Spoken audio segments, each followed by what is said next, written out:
Coucou tout le monde, aujourd'hui on va parler d'un manga que j'ai découvert grâce à Crunchyroll. On va parler de Dark Gathering. Merci à Gamecover pour m'avoir donné l'opportunité de mettre la main sur ces deux premiers tomes disponibles chez Manabook, parce que croyez-moi, ils sont à couper le souffle. Vous kiffez les frissons, on le sait, vous aimez l'esprit maléfique, les duos qui déchirent, bah attachez vos ceintures, ce manga va vous hanter. Let's Ghost. Dark Gathering, qu'est-ce que c'est? Imaginez un shonen classique, mais qui aurait un stage prolongé dans une maison hantée. On est sur un mélange explosif que vous propose justement l'auteur Kenichi Kondo. Les sujets qui sont donc de l'horreur surnaturelle, du shonen, de la comédie noire et du drame.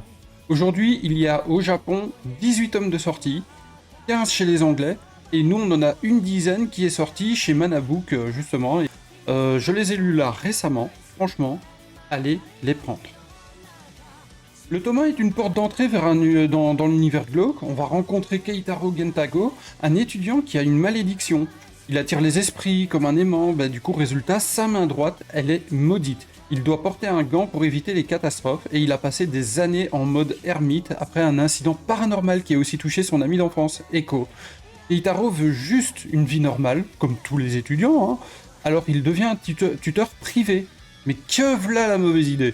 Sa première élève, Yayoi Ozuki, est une gamine surdouée, avec un QI de plus de 160, et une obsession, comme par hasard, chasser les esprits, pour retrouver celui qui a volé l'âme de sa mère, après un accident tragique.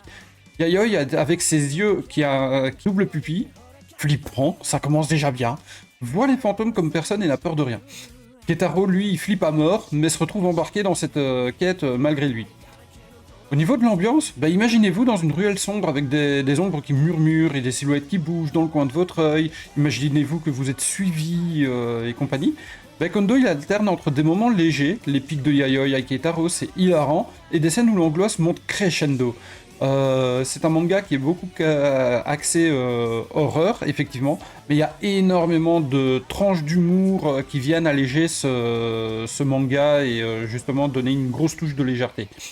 Les esprits du tome 1, comme la poupée hantée ou le fantôme du tunnel, sont inspirés de légendes japonaises, et leur design est à la fois grotesque et fascinant.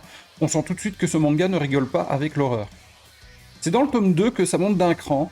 On a Keitaro et Yayoi qui continuent donc leur chasse, mais les esprits deviennent plus vicieux, et les enjeux plus personnels. On découvre plus de détails sur le passé de Keitaro et Echo, donc les deux amis d'enfance, et notamment leur lien avec une malédiction commune. Yayoi, elle dévoile de son côté Yayoi, elle dévoile son côté stratège. Elle ne chasse pas juste pour le fun, elle collectionne les esprits dangereux pour les utiliser comme arme contre l'entité qui a pris sa mère. Ouais, cette gamine elle est hardcore, hein, on va pas se mentir. Scène également dans le tome 2, c'est la scène au niveau de l'attente, une tente hein, où on se repose, qui fait que en fait la Echo elle va se faire posséder et l'esprit va lui forcer à vouloir se faire jeter du haut d'un pont. Donc l'ambiance ici elle est encore plus oppressante, on a Kondo qui joue avec la tension comme un chef. Un moment vous souriez face à l'audace de Yayoi et la seconde d'après vous êtes crispé parce qu'un esprit difforme surgit. Les dessins c'est un régal, hein. Les personnages sont expressifs et les entités sont cauchemardesques, avec des détails qui restent gravés dans votre tête.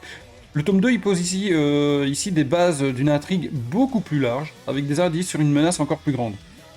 C'est un manga, c'est un ovni. On le connaît pas trop, il est méconnu du public, mais il prend le meilleur du shonen. Donc on a des persos attachants, des stratégies malines, et le mélange à une horreur qui ne fait pas semblant. Si vous aimez Jujutsu Kaisen pour ses malédictions, ou Miyeruko-chan pour son humour flippant, Dark Gathering va vous parler.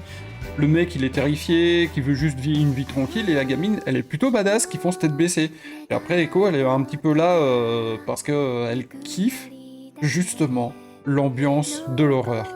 Donc on a une ambiance qui va aussi entre les frissons purs et des moments de légèreté, comme j'ai dit, qui vont vous faire reprendre votre souffle, juste avant que Kondo ne vous replonge dans l'horreur.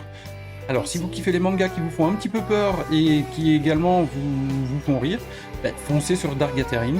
Et si vous avez apprécié la vidéo, abonnez-vous, likez, et on se retrouve autant sur Twitch que sur YouTube pour d'autres pépites manga.